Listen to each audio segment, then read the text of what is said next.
stuff that comes from the stems and onto the fruit. Well, I had, I guess, what I know now, type 1 hypersensitivity reaction, but it ended up in the family doc's office and cortisone creams and antibiotic creams, and I found out during that time that I'm allergic to going to get an allergy treated. I found out about another allergy. He was sometimes prescribed Neosporin ointment, and lots of people have sensitivity to Neosporin. I never prescribed it. And neomycin. There's several components to it that are highly allergic. So I would go from being bad to worse in those situations. So yeah, type 1 can look like all those things all the way to shock and death. What's type 2? What's the characteristic of type 2 hypersensitivity reaction? That's a type of type 2, but what's the characteristic of that kind of reaction? What happens in the end? Of what? Yeah. That's what I call it, cytotoxic reaction. So it's a antibody, antigen, complement, cytotoxic type reaction. And the one that we always want to think about to get us oriented. So what kind is this again? Is the ABO type. Okay. So moving on to type 3. These reactions occur as a result of soluble antigen-antibody complexes, and when in large amounts of it. So if you have soluble antigen-antibody complexes, that means that they can move around wherever there is fluid moving, and if these antigen-antibody complexes are in the blood, they can be carried to organs, and they can get themselves trapped in tissues, in capillaries, where they tend to set themselves up. And then once they're set up and in tissues and in basement membranes, complement says, oh, look at these antigens and antibodies that are sitting here in these basement membranes. We can start to do some damage as well. And there's an inflammatory response and damage of definitely tissues and organs as a result of these large amounts of antigen antibodies. Soluble mandatory is antigen antibody complexes used in the structure of tissue. When it gets activated and all the things that come from it too, that is really built, created, helped a host in some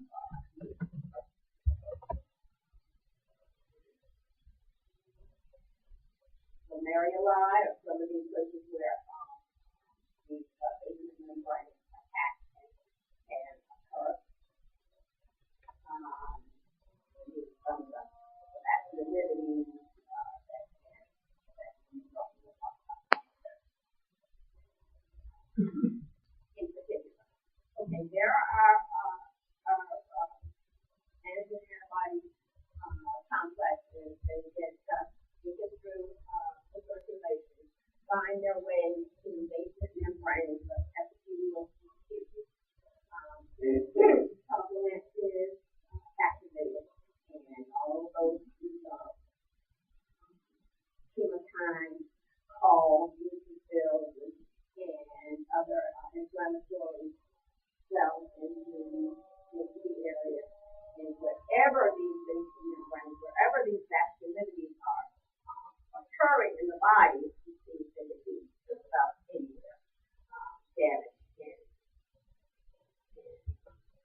serum sickness is one of the types of sensitivity reactions. I've seen serum sickness come up in type 2 reactions as well.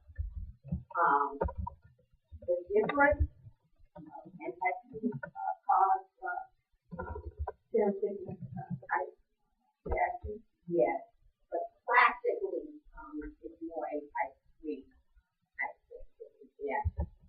We do a large amount of antigen antibody complexes soluble in the circulation and these types of reactions. Serum sickness kind of gives a little bit of who's going to have a big issue with serum sickness. Repeated injections of foreign protein. Who are these people? Who might have repeated injections of foreign protein that will lead to a serum sickness issue? Someone that did by a snake. The magic word. Repeated. So it didn't just happen once. Then they might have had a little antivenom, right? They give antivenom and more antivenom. Or, those people who work with these kinds of animals, they work at the certain territory, they're at risk for this, and so they'll be at higher risk. They're at risk for getting bitten, they're at risk for needing to be rescued, and so they'll be at higher risk for having these kinds of reactions.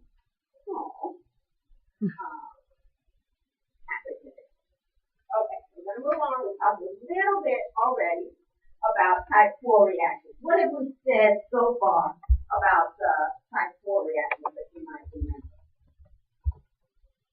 That I stopped along the way to interject.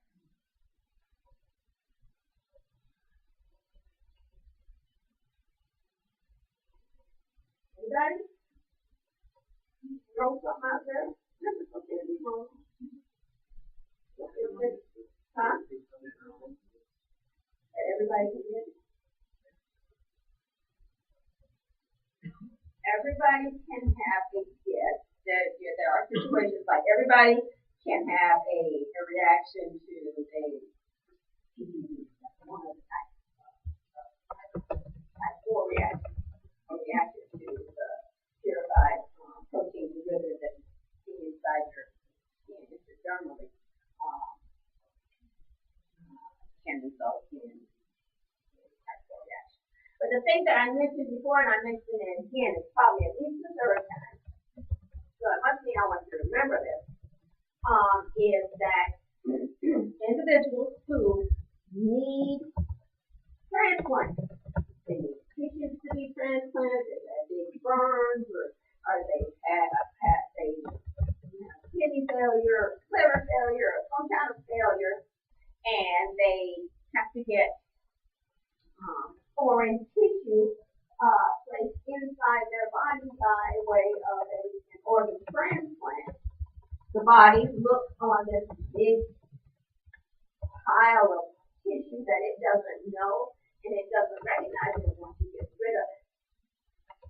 There are 2 types of hypersensitivity that can cause destruction to the new transplanted organ. What kinds is it dead for? What else? Keep going. Yay! Yes, type 2. What did we say was different between the type 2 and type 4 rejection?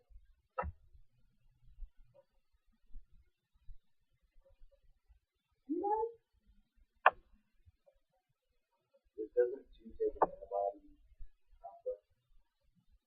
It does. But this That's true. But that's not what I told you, and I want you to remember, so I'm going to tell you again. Type, yes. Yes! Somebody remember, type 2 rejection of transplanted tissue happens relatively quickly. If you start to reject an organ and you still post-op a couple of days, and there's signs in your body of rejection, that's going to be type 2. Another way of saying type 4 hypersensitivity reaction is to say delayed hypersensitivity reaction. So if you always think of type 4 as delayed, then when I ask you about transplant, you'll say the type 4 kind of rejection happens late. Okay? And then whatever other kind that is must happen. Okay? So there are a couple of mechanisms that the immune system has in its arsenal to get rid of tissues that's non-self, type 2 and type 4. Now, if we get reading about tissue rejection, it's going to most likely, most commonly, and more often as you're reading, speak of type 4. But it's important that you know that there's another kind too. If you get past that early rejection and you're okay and you're on your anti-rejection meds and blah, blah, blah, and it's a year later you start having trouble. That's not type 2 anymore. It's really just it's delayed type 1. Okay? And we said that anybody have these reactions? Yes, and that's the third bullet point. Ordinary reaction to skin test. And it says contact dermatitis. What sort of contact dermatitis is type 4? Well, we already talked about contact dermatitis with some little kid whose parents say stay out of the trees and then she doesn't. And she's climbing in trees and slipping out of trees and jumping down on the ground and climbing up and I bet I can go higher than that, that kid. That kid who's getting a contact dermatitis is what kind of hypersensitivity? 1. Regular old other reaction. Now, this type 4 hypersensitivity that induces contact dermatitis is classically the one I'm going to ask you about, the one you're going to see in books and awful pictures of people's hands that look like monster hands. What is that? Latex. It's latex. Yeah. That can look like that. But the latex sensitivity from gloves, people who are in the healthcare professions, they've taken it out. They have so many people because they keep re-inoculating their raw, washed too much hands, and they keep re-inoculating too. And they have these delayed hypersensitivity contact dermatitis. So latex sensitivity is contact time. The intradermal injection sensitivity is another dermatologic manifestation type 4 hypersensitivity. Late graft injection. And it talks about the HLA stuff, and you know that the more alike the HLA antigens on the surface of the transplanted tissue, the less likely or the less vigorous your immune response is to getting rid of it. So we've already talked about that in the video, all about that stuff. So we kind of glue it onto that graft injection on that area that's already done. This is a cell-mediated hypersensitivity reaction, so not that antigen antibody stuff that we talked about in type 2 and type 3. So that means we have T cells that are doing this thing. Cytotoxic T cells causing damage to the glass, to the skin that's seeing this latex and not just doesn't just attack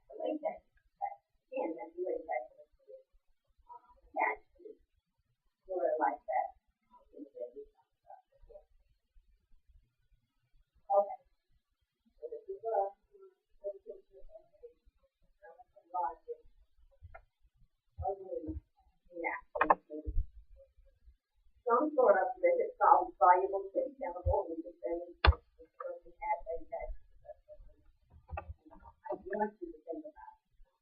So it comes back to 9. So we have the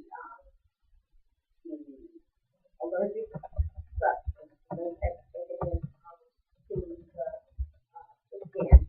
The cells go, hey, that's not self, and we want to get rid of it. So we process antigen, and we said mostly TH1 helper cells are going to be active in the cytotoxic stuff. Doesn't mean TH1 cells are going to be anything in the antibody side. We said for the most part, we'll think about the rule of what? The rule of 8. TH1 and TH needs to mature in the cytotoxic T cells, and it starts to kill skin cells. And that's what the killing of skin cells means that there is capillary release, dilation, restriction, dilation, all that stuff that we talked about.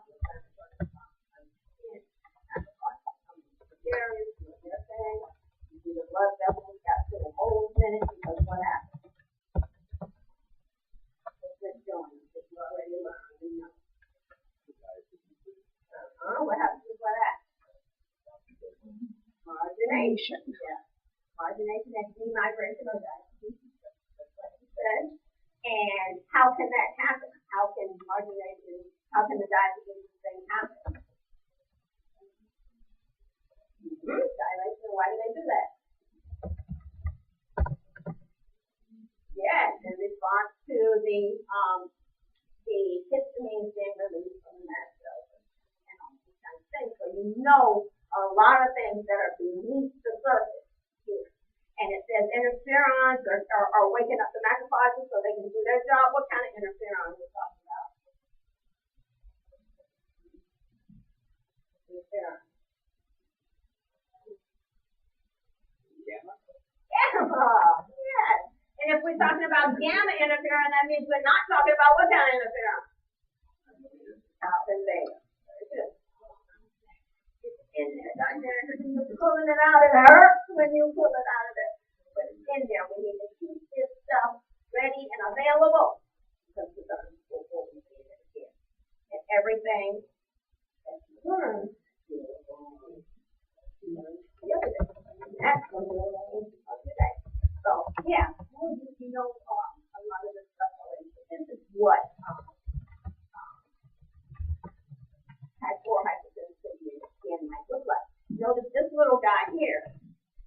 Why is that important?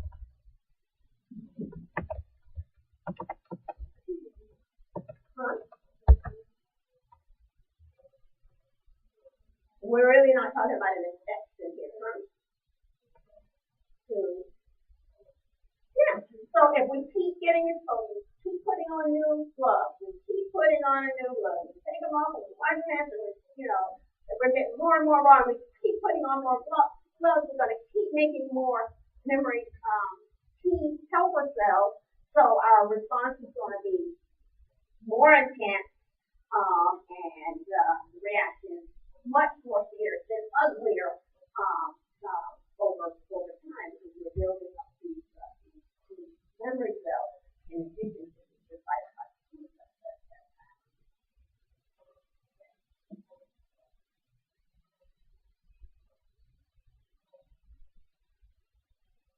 Okay. This is a little more. It's a sticky. Graft rejection of the late kind is a T cell function. We know it now.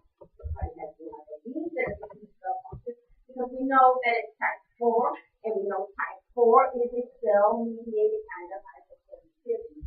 Cells must be the cells that are involved. If we have cytotoxic T cells that are active, we know that some kind of helper cells had to activate them. And more likely than not, it was what kind of T helper cell? Yes, T helper cell 1 rather than 2. MHC and HLA, we know the better the match, the less fierce the immune system is against it, because it is more like cells.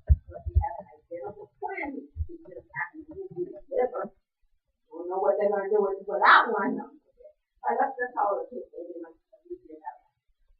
and you have your HLAs with very similar, then that's you want a match that's closest to your HLA and your stuff.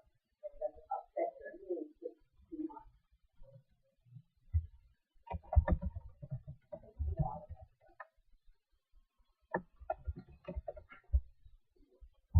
How you inherit any species,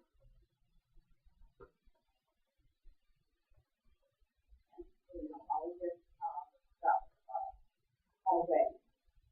Now, the interesting thing and an important thing to note is that some types of transfusions, some grafts that we put into a person that have immunocompetent cells in them. Immunocompetent cells means there are B cells, there are cells that do the work of immunology. Okay? Now, if you put immunocompetent cells as a graft into an individual who needs them, the immunocompetent cells are going to wake up and look around and say, everything in here looks foreign. I'm going to reject the host. That's what is meant by graft versus host reaction. And typically we're talking about bone marrow transplant because you transplant immunocompetent cells when you transplant bone marrow. Okay? Now, before you transplant bone marrow, you put the immune system of the recipient to sleep. You radiate them, you put them on drugs that quiet down the immune system because you need the host to receive the graft. You need the graft to get in. You need the graft to find its way to the bone marrow and start making new cells. Say the patient has aplastic anemia. And for whatever reason, its body has caused all of its cells, platelets, red cells, white cells, everything. Nothing is not making any cells. So you can't just live off of transfusion. So you may get to the point where your medical team says, only chance of survival is if you graft new bone marrow into your bone marrow and it starts to produce all the cells you need to live.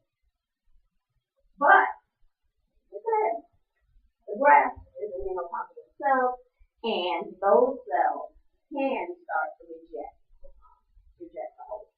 Symptoms are systemic and toxic. This thing will try to kill you. So these people who have bone marrow transplants, their anti-rejection medication regime is very precarious. They have to watch it very, very closely so that the graft doesn't start to reject the host.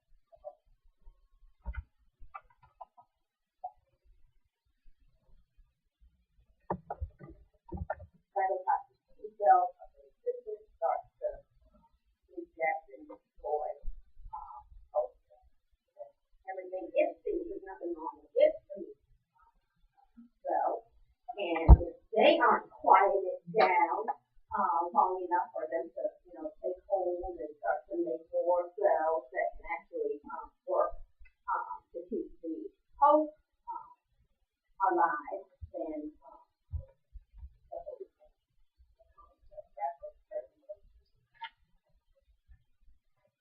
okay, autoimmune. Just kind of touched on this here and there. And autoimmunity tends to be of the type 2 and type 3 type of sensitivity. What happens is what you already know. You know this, but the language that describes it is that the host immune system that is usually tolerant to molecules or self-antigen. Tolerant to self-antigen means it is built so that it will see self-antigen and keep walking. It will keep moving past it because it's built to be tolerant to self. When you lose the ability to be tolerant to self, self looks like non-self, and you can have your cytotoxic T cells start to get enraged, get angry, and start to destroy cells. More common in females than males. Disruption of function can be systemic or organ specific. Now, some people that have lupus, systemic lupus, what does it stand for? Some people have a very mild autoimmune response to their lupus. It may be skin.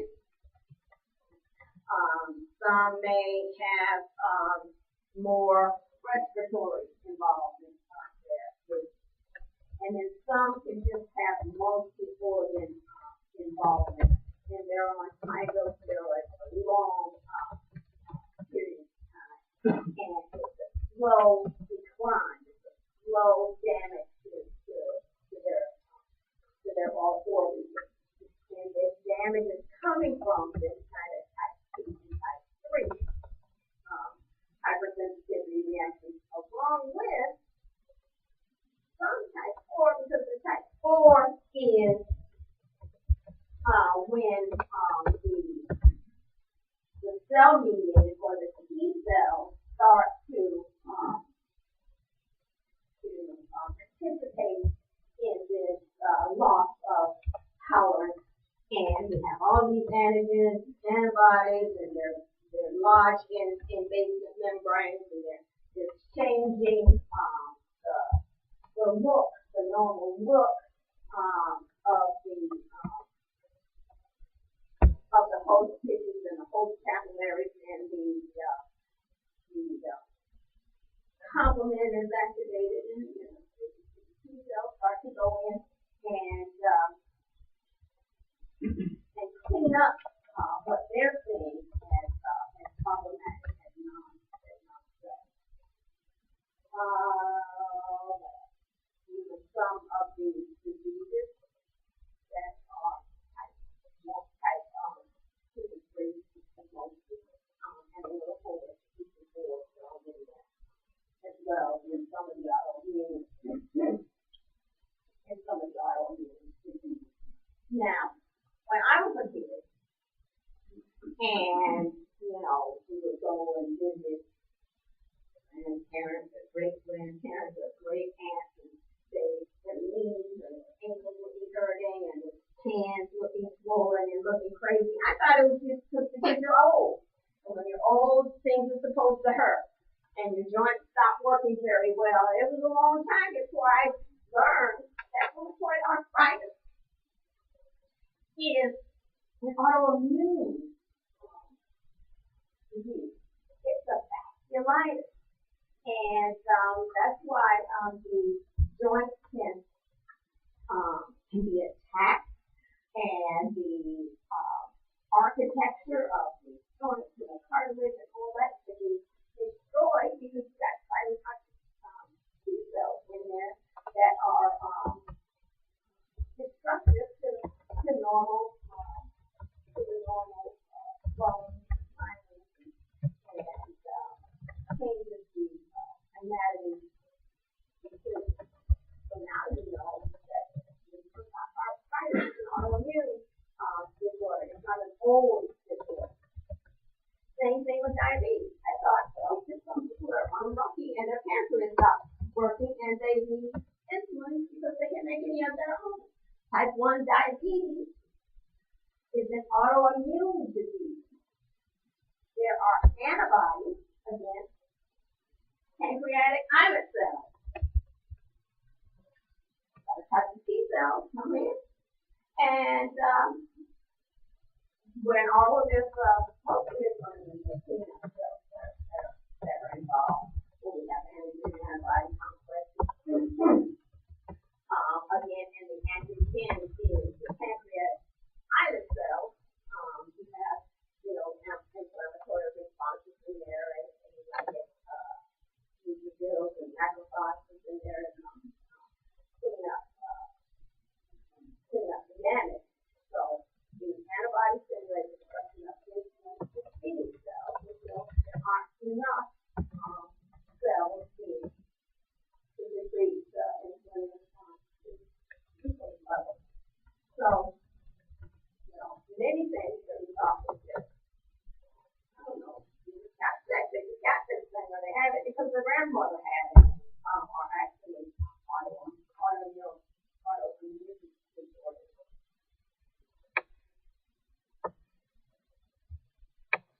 We will learn about medicine. You're probably learning about it in cardiology. We're going to do it again in pediatrics. I'm going to do it again as we move on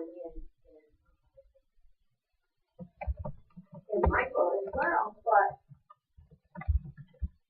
rheumatic fever is a problem when what's the first thing that happens? What's the setup for rheumatic fever? Strep throat. You don't treat somebody with strep throat so their throat doesn't hurt. You treat somebody with strep throat so that you get rid of these organisms that could set up to cross-react with your cardiac tissue. So when we do a throat swab and it's negative, and then you double check by doing a throat culture and it's negative, you just lost any reason to really give that patient antibiotics. You give them antibiotics to prevent rheumatic fever. Graves' disease might be really bad about that.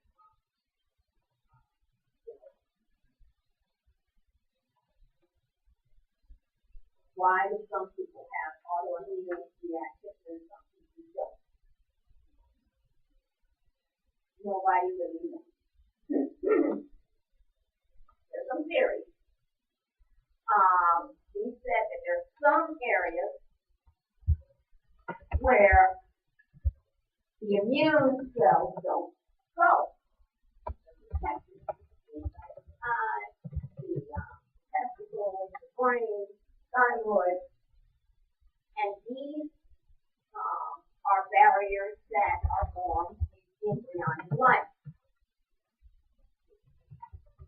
There's a theory. Well, before we get this figured, if the central nervous system has an embryonic life that's sealed off from the immune system,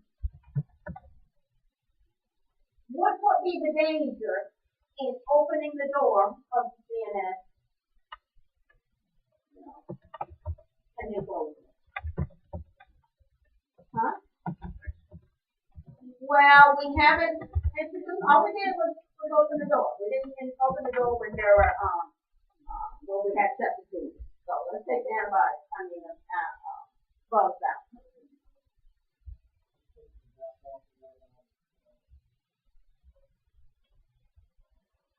Yeah, go ahead.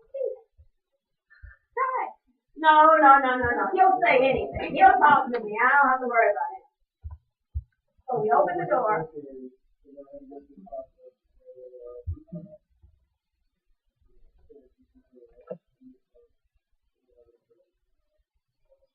Okay. Whatever you said, I kind of like it. I think you got it. So I'm just going to translate what I think you said. All right. During embryonic life, we did the slot machine thing, right? And all the B cells that had antibodies on their surface against antigens in the body, they were just exploded, right? They underwent apoptosis, so they were not there and they were not available. So what he said was that the body thinks all the cells that could possibly respond to self have already been destroyed. If it's sometime later in life, we open the door on the CNS, and the immune system says, look, you're dead. Have you ever seen that? And before? I've never seen it before. You ever seen it? No, I've never seen that before. I must be a bad guy. There's gotta be, they dial up the B cells and say, B cells, there's gotta be one of you out there that's got an antibody on your surface to this, something happened in this brain thing. And, yeah, it was never destroyed. That the antigen against CNS antigens was never destroyed. So they're there and available. So that's one of the theories. During embryonic growth, these antigens were sealed away. In the pulling of the one-armed bandit, there was no reason to destroy the B cells that had antibodies on the surface against CNSI and thyroid. The body never knew that it was a self-antigen called CNS. So now we open the door, the immune system sees it and can attack it. Okay, so that's one of the theories that at some point the barrier, the anatomic barrier, is exposed. It's seen as foreign. Now, another theory. We don't understand very well, but we can come up with theory. This other theory is when we did the pulling of the one-armed bandits, and we got the B cells with all of their different diverse antibodies on the surface. We didn't get them all. And somehow we had some few B cells with self antibodies against self antigens around, and at some point they started to destroy. So the third one I think may be closer to believable, because we know that certain viral infections in our cells can change the antigens that are presented on the surface of our own MHC1 cell. And these viruses trick the immune cells into thinking that the cells are foreign. So they not only attack the virus, they attack the cells that the virus is in. So that's kind of how they think diabetes and multiple sclerosis may get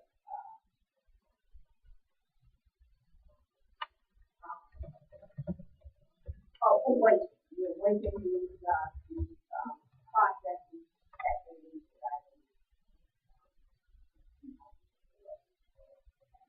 Here's our sequestered tissues. The antigens are never available to the rest of the immune system. Somehow the door is open and there are B cells with antibodies on the surface against these things because they were never destroyed. There's never any reason to destroy them.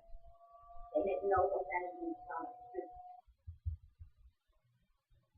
So we make antibodies against these tissues that was once, hidden away thyroid. Now we have antibody against it. Thyroid stuff. Same with the eyes. Now destroy our own lenses. So that's the sequestered antigen theory. And the viral infection theory is a little bit easier for me to understand. Maybe we get some strange virus that infects our cells. Now we're expressing viral antigens on the surface. Then these cells that were born to respond against that antigen make antibodies against it. And now we're destroying not only the antigens, but the virus, but the cells as well.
this is,